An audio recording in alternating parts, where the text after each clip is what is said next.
Hi, this is Charles with a brief introduction to Combat Commander Resistance, which I got to play this weekend. Combat Commander Resistance is an expansion pack for Combat Commander Europe and Mediterranean. From my understanding, you have to have both of these in order to play. I already have both, which worked out really nicely for me. This game is very different from Combat Commander Europe and Pacific. The, the, the tactical feel of the heavy fighting is not as intense until you get into melee. So the weapons that the Partisans have aren't as strong as some of the things that the German player has, but the melee part is where it really gets kind of interesting. You also have sewer movement, which you can move from sewer entrance to sewer entrance using the advanced card. And then also each leader, instead of having a direct command radius with a hexagon in it of 1 or 2, anything he can see, he can command. So he can see these units here, and he can activate them and activate these guys over here. And in this particular scenario, all the partisans have to be set up in the outside edges in a building. And I've gone ahead and done that.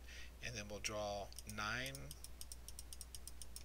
random weapons for the partisan player, and then we assign those however we decide. The objective for this scenario is to take out these 2 guns right here, or to get exit VPs, I believe. Let me double check that. Yep, or the victory points of 8. So, we've gone ahead and set up everything. I'm going to go ahead and assign these weapons. One of the toughest things for me to get used to when I was playing this game was the number of cards that the partisan player gets is only 32 versus the normal 72 for a deck. The time marker goes really fast on these, so the cards that I needed seemed to move really fast also. It worked out really well. It felt like every time that I needed a particular type of card, I could get it, or I could discard, put it easily, and get it back. But it worked out good. There's also partisan force cards, which when you take a casualty, if your unit is broken and flipped over, this round number here, once he hits below that for his basically second hit, you draw from the force deck. And if the unit on the bottom part of this is lower than what he is, that's what he breaks down to. If it's higher, then that unit's eliminated from the game. If a siding marker appears in the scenario, it basically moves around the board every time there's a spotting check. That siding marker is moved around, and that's where your reinforcements will come into the game.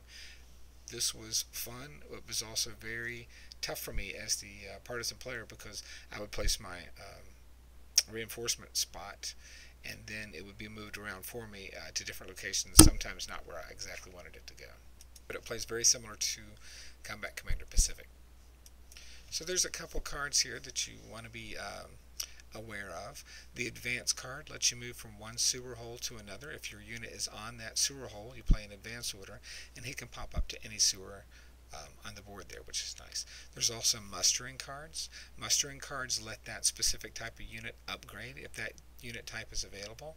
So if you muster a troop, he can go up to a band, or if you muster a band, he can go up to a gang, which is a larger type.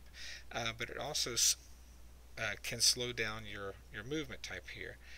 So you've got to be careful, because the stats can change to the negative for you, and it can, even though you get more people in there, sometimes it can affect how the game plays for you. So even though a gang is a larger group, they only have a movement rating of 1. Now all circled units on the movement, you can see all the units here, when they're unbroken, have a circle movement. They can move through any type of terrain at a cost of 1. So that's really nice. So you can see these guys, the smaller units can move faster. So the crew can move up to 5 spaces with no hindrances, basically, on movement.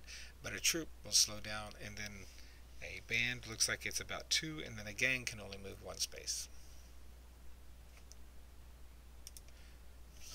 And that's pretty much the introduction to the basic game. I had a lot of fun playing this the other night, but I really had a hard time adjusting to how fast the deck moved. I'm used to, when I play Europe, I'm moving to the deck moving a lot slower, having to discard a lot to get the cards that I want, and it seemed like when I was playing this, I didn't have any problems whatsoever. Another thing to be conscious of is that melee is supposed to be deadly for the partisan player to get into the German's hex, deadly for the German player. So the partisan player is always trying to get into melee with the German player. And the German player will constantly avoid it because he will probably try to use his ranged weapon attacks to keep the Partisan player at bay, where his ranged attacks for the Partisan player may not be as much. So like I said, it was a lot of fun. It was completely different. It was not what I was expecting. I am a huge fan of the artillery strikes and the big heavy machine guns just plowing down on the field, and this one had a much more tactical feel as far as how to use that sewer movement effectively, how to get into melee with the other units, and it was almost frustrating for me at first just because I just don't know how to effectively utilize it yet, but I think that'll come with time. Hope you enjoyed the introduction to the game, and take care.